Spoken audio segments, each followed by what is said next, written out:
Salut, salut, c'est le Labo du français. Likez, commentez, partagez. Merci. La traduction assistée par ordinateur, c'est parti.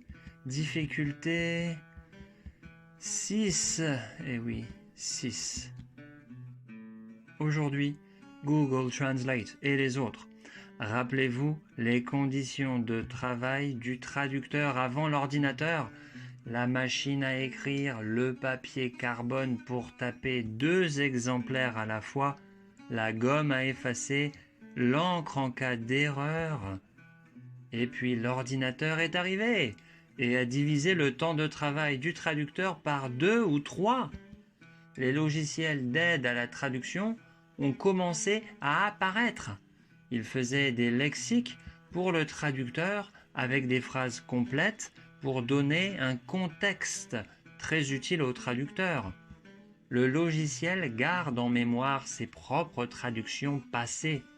Pour le traducteur qui traduit souvent le même genre de texte, ça fait gagner du temps.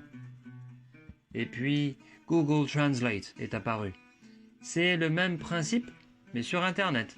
Problème, ce n'est pas la base de données personnelle du traducteur, donc ce n'est pas très précis. Google Translate, c'est un catalogue de textes et de leur traduction enregistrée puis découpée et réorganisée pour donner une traduction. Le catalogue de certains duos de langues, comme l'anglais et une autre langue, est très développé. Celui d'autres duos de langues, un peu moins. Donc si vous voulez une traduction chinois-français, Google va probablement faire chinois-anglais d'abord, puis anglais-français. On a donc une double traduction qu'il faut bien relire pour être sûr de ne pas avoir d'erreur. Aujourd'hui, un traducteur a donc une nouvelle fonction, celui de relecteur de traduction assisté par ordinateur.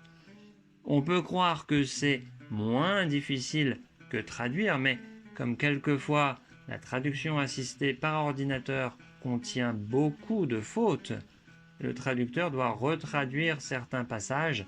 Cela lui donne 2 missions au lieu d'une.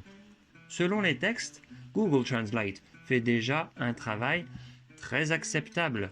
Mais pour les professionnels, cela sert surtout de référence avant que le traducteur ne produise lui-même la version finale de la traduction. C'est tout pour cette fois. Likez, commentez, partagez. Merci encore, à la prochaine.